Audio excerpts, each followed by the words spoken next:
मराक से इशारा करते हैं, आप देखें कभी। तो उन लोगों ने दबाव में आकर 19 लाख का घोषणा किया, उनके लिए जुमला हो सकता है। नौजवानों के सवालों से बिहार विधानसभा गूंज रही थी और इसीलिए नीतीश भाजपा सरकार बौखलाई हुई थी। युवा बिहार के सवाल पे हम लोग प्रोटेस्ट कर रहे थे तो बाकायदा लाठी से पिटवाए। नौकरी का मतलब बिहारी लोग सरकारी नौकरी समझते हैं। 200 रुपया महाराज सरसों का तेल हो गया, सब्जी में स्वाद मिल रहा है जी।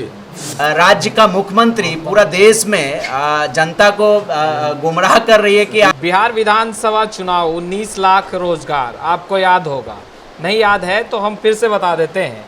एनडीए ने बिहार के युवाओं से वादा किया, बिहार की जनता से वादा किया कि अगर हमारी सरकार आती है तो युवाओं को 19 लाख रोजगार मुहैया कराएगी सरकार। पर चुनाव बीत चुके हैं और अब मुद्दे कुछ और हैं। हमारे साथ तमाम CPI-ML के विधायक मौजूद हैं, इनसे हम बातचीत करेंगे। आप लोग 19 लाख रोजगार कर रहे हैं, ये तो बस चुनाव में बोला गया था और आप लोगों ने सीरियस ले लिया। नहीं, चुनाव में बोला गया था और सीरियस ले लिया, बात तो भाजपा वालों के लिए है, वो लोग इसको जुमला समझते हैं। बिहार की जनता की तो ये ज़रूरत थी और इसीलिए महागठबंधन ने पहले ही घोषणा किया था कि जैसे ही सरकार बनती है कैबिनेट की पहली मीटिंग से 10 लाख नौकरी देंगे। तो उन लोगों ने दबाव में आकर 19 लाख का घोषणा किया, उनके लिए जुमला हो सकता है। बिहार के जनता और बिहार के नौजवानों के लिए तो सचमुच में एक मुद्दा है और उसको लेकर के हम लोग लगातार संघर्ष में हैं। विधानसभा के भीतर भी आज सेशन शुरू हुआ तो कल से जो है मेन सेशन चलेगा, तो केवल कंडोलेंस हुआ तो निश्चित तौर पे ये मुद्दा बड़ा मुद्दा बनेगा और हम लोग सरकार को घेरेंगे इस सवाल पर। सरकार बने हुए महीनों बीत गए लेकिन 19 लाख रोजगार के प्रति ये नीतीश भाजपा सरकार गंभीर नहीं है। उस दिशा में कोई कदम इन्होंने नहीं उठाई, कोई कार्रवाई नहीं की। और इसीलिए आप देखेंगे कि कोविड काल में सबसे ज़्यादा जो मौतें हुई अस्पतालों में मानव संसाधन के अभाव में, ऑक्सीजन तो नहीं था, दवाइयाँ तो नहीं थी, डॉक्टर्स का भी अभाव था, पैरामेडिकल स्टाफ का भी अभाव था।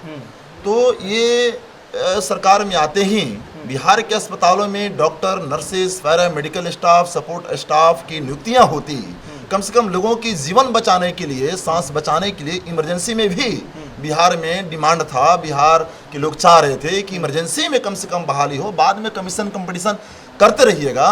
तो जब सबसे ज़्यादा जब जीवन बचाने की बात है, लोगों की प्राण रक्षा करने की एक बेसिक संवैधानिक लोकतांत्रिक किसी भी सरकार की जवाबदेही होती है, वो भी ये सरकार नहीं कर पाई। इसके अलावा तो पूरे बिहार के विश्वविद्यालय से लेकर के, स्कूलों से लेकर के, ब्लॉक से लेकर के हर विभाग में खाली पड़े पद हैं। और रोजगार सृजन की जहाँ तक बात है तो बिना उद्योग धंधा का, बिना कल कारखाना का, बिना रोजगार के लिए कोई बजट स्पेशल दिए, रोजगार के सवाल पे हम लोग तो डिमांड कर रहे हैं इंकलाबी नौजवान सभा की विशेष सत्र बुलाइए, उस पर चर्चा हो, बहस हो। एक दिन का कम से कम रोजगार, एक दिन का सत्र युवाओं के नाम, एक दिन का सत्र रोजगार के लिए, युवाओं के आकांक्षा के लिए हमारी डिमांड है। लेकिन ये तो लाठी चला रहे हैं हम लोग। पिछले दिनों आपने देखा होगा 19 लाख रोजगार मांग रहा है युवा बिहार के सवाल पे हम लोग प्रोटेस्ट कर रहे थे तो बाकायदा लाठी से पिटवाए, सदन के अंदर भी लाठी से पिटवा रहे हैं। क्योंकि बिहार विधानसभा नौजवानों की आवाज़ से, नौजवानों के सवालों से बिहार विधानसभा गूंज रही थी और इसीलिए नीतीश भाजपा सरकार बौखलाई हुई थी। और आपने देखा किस तरह से बूटों से, जूतों से माननीय विधायकों की पिटाई की गई और 2 पुलिसकर्मियों की सस्पेंशन। ये मजाक है। SP DM पर कार्रवाई हो, DGP पर कार्रवाई हो और ये एक नई परंपरा सत्ता साहब आपकी है, कल चली जाएगी। लेकिन क्या कोई जनता की आवाज़ उठाएगा सदन में और उसका जवाब आपके पास बूट होगा, जूता होगा? ये तो बिल्कुल सदन की गरिमा और पूरे जो प्रतिनिधि होते हैं वो जनता की आकांक्षा बन करके यहाँ आते हैं ना, जनता के सवाल को उठाने के लिए आते हैं। थर्ड वेव की तैयारी का मतलब क्या है? थर्ड वेव की सबसे पहली कोई तैयारी होनी चाहिए तो स्पीड टीकाकरण होना चाहिए। 1 महीने के अंदर पूरे बिहार को वैक्सीनेट कर दें। पूरे बिहार के कम से कम अनुमंडल मुख्यालयों पर ये अब तक तो ऑक्सीजन के प्लांट खड़े हो जाने चाहिए थे। अब तक तो डॉक्टर, पैरामेडिकल स्टाफ की बहालियाँ हो जानी चाहिए थी। हम तो देखिए आरा सदर अस्पताल में डेक्सोना खत्म हो जाते थे, नॉर्मल सलाइन खत्म हो जाते हैं। वहाँ पे एक भी ICU चालू नहीं हुआ। 3 मंत्री हैं, जो बिहार के स्वास्थ्य मंत्री हैं वो तो आरा के प्रभार में हैं और वहाँ ICU अभी नॉन फंक्शनल है, एक भी ICU चालू नहीं है। को जनता के समक्ष उजागर करे रखे। आपने रोजगार का सवाल उठाया, निश्चित तौर पे उन्होंने कहा था कि 19 लाख नौकरी हम देंगे, और नौकरी का मतलब बिहारी लोग सरकारी नौकरी समझता है, हम लोग गुजराती नहीं है ना। गुजराती लोग नौकरी का मतलब समझता होगा पान का दुकान, गुमटी। हम लोग को जैसे ही आप बोलिएगा नौकरी तो हम लोग समझते हैं रेल में नौकरी, हम लोग पूछते हैं बैंक में नौकरी, हम लोग पूछते हैं कि भाई सरकारी बाबू बनेंगे। हम लोग नौकरी रोजगार कभी भी, प्राइवेट रोजगार क्या होता है भाई, लोन देना कोई नया सिस्टम शुरू हुआ है। हमने कहा कि आप 19 लाख लोगों को नौकरी दीजिए, तो वो कह रहे हैं कि नहीं हम 19 लाख लोगों को लोन देंगे। अच्छा आप बताइए कि लोन देना नौकरी देना कब से हो गया? लोन देना नौकरी देना होता है। लोन कब नहीं था? लोन कब नहीं था? देश आज़ाद नहीं था उसके पहले भी लोन था, आज भी लोन है, तो लोन नौकरी कैसे हो गया? तो हम करेंगे नौकरी दीजिए। अभी टीईटी एसटीईटी का स्थिति आप देख ही रहे हैं, लगातार शिक्षकों के पद खाली हैं। तो कुल मिलाकर के पूरे बिहार को एक ऐसा मतलब रोजगार विहीन जो विकास का मॉडल केंद्र सरकार ने जो एस्टेब्लिश किया है पिछले 6-7 वर्षों में, उसी रास्ते पर बिहार की नीतीश कुमार की सरकार भी चल रही है। लेकिन हमारी प्रतिबद्धता है कि हम चूंकि रोजगार के सवाल पर विधानसभा पहुंचे हैं, चुनाव के दरमियान भी हमने नौजवानों से वादा किया कि हम जाएंगे तो हम आपके मुकम्मल रोजगार के लिए लड़ेंगे। एम्प्लॉयमेंट विथ डिग्निटी हमारा नारा है कि सम्मान के साथ रोजगार। ऐसी नौकरी नहीं कि बुढ़ाई गए तो पेंशन नहीं मिला, मर गए तो अनुकंपा पर नौकरी नहीं मिला, डेली वेज पे हैं जब चाहे तब निकाल दिया गया, ऐसी नौकरी नहीं। सरकारी नौकरी और फुल डिग्निटी के साथ, सम्मान के साथ नौकरी चाहिए। और इसकी लड़ाई लड़ते हुए हम लोगों पर लाठी भी चला। क्या क्या नहीं हुआ विधानसभा में 23 मार्च को, मैंने क्या नहीं हुआ ये मैंने शायद भारत के इतिहास में पहली बार हुआ। तो ये यूं ही नहीं हुआ, ये लड़ने की कार्रवाई हुई तो ये कार्रवाई नहीं है, वो तो खुदा पहाड़ निकली चूहिया वाली बात है ना। जो सरदार हैं, सरदार तो बचे हुए हैं। 2 सिपाहियों को पकड़ करके, अरे भाई जो सरदार है उस पर कार्रवाई कीजिए। आदेश किसने दिया? बोला सीसीटीवी फुटेज देखा गया है, जो मार रहे थे माननीय विधायकों को, उन्हें कितने विधायक पीटे गए हैं? 24। 2 लोग मारा है 24 लोगों को। मैंने क्या मैं फुटेज में आया नहीं गणित सबने पढ़ा है, फुटेज का क्या है भाई? हमने नंगे आंख से देखा है। हम कह रहे हैं हम लोग मतलब चुने हुए विधायक नहीं जी, जनता हमको चुन के भेजा है। हजारों लोग, लाखों लोगों ने वोट दिया है, हम उनकी नुमाइंदगी करने के लिए आए हैं। और हम झूठ बोलेंगे? लोकतंत्र में हमें जो जनता ने चुन करके भेजा है, हम उस लोकतंत्र की रक्षा करने के लिए, उस लोकतंत्र को एस्टेब्लिश करने के लिए, लोकतंत्र को मजबूत करने के लिए विधानसभा पहुंचे हैं।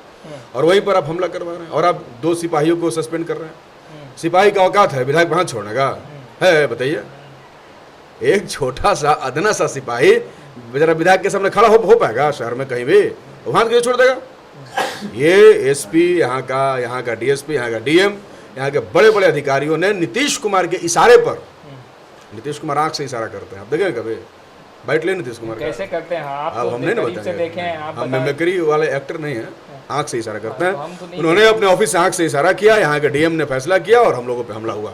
हम साफ तौर पे कह रहे हैं कि यहाँ का पटना का जो डीएम है, यहाँ का जो एसएसपी है जो उस दिन ड्यूटी में था, इन तमाम लोगों पे कार्रवाई हो, तब हम लोग मानेंगे। और नीतीश कुमार सरेआम माफी क्यों नहीं मांगते हैं?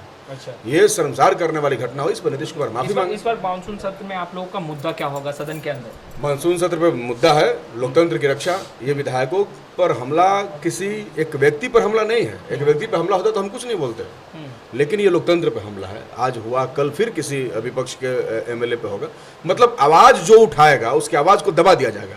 पहले सड़क पर दबाया जाता था और अब सदन में भी आवाजों को दबाने के लिए ये निरंकुश जो सरकार है ये कार्रवाई कर रही है। तो पहला मुद्दा है, चूंकि लोकतंत्र बचेगा तभी तो देश बचेगा, और देश बचेगा तो हम बचेंगे। तो लोकतंत्र बचाना जरूरी है। दूसरा, जो कोविड में मौतें हुई हैं बड़ी संख्या में, जिसको सरकार आइडेंटिफाई नहीं कर रही है, वो सवाल है। महंगाई सबसे बड़ी सवाल है। 200 रुपया महाराज सरसों का तेल हो गया, सब्जी में स्वाद मिल रहा है जी, सब्जी स्वादहीन हो गई है।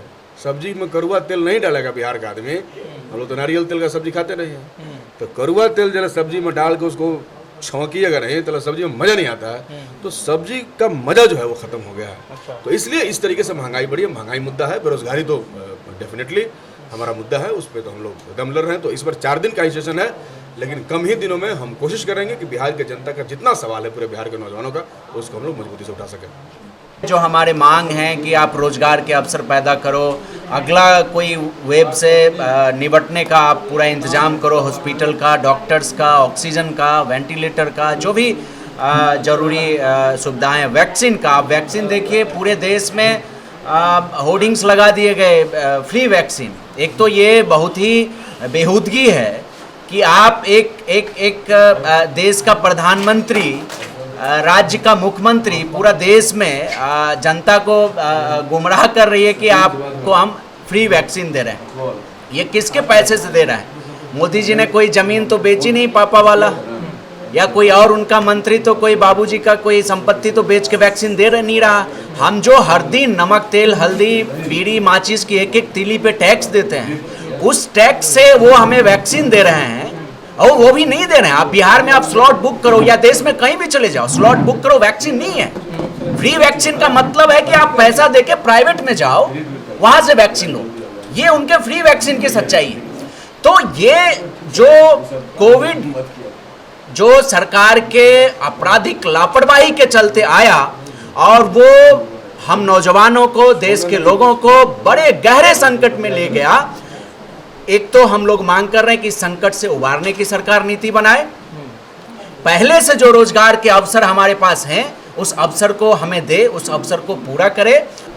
इनकलाबी नौजवान सभा जो यहाँ पर हो रही है, तमाम जो बड़े चेहरे हैं वो शिरकत कर रहे हैं, मगर सबसे बड़ा आंदोलन करने की तैयारी भी की जा रही है नौजवानों के लिए बढ़ती महंगाई के खिलाफ। हम तमाम लेटेस्ट तस्वीर लगातार अपडेट भी करते रहेंगे। कैमरा पर्सन गुड्डू के साथ मैं वसीम खान, लाइव सीरीज पटना।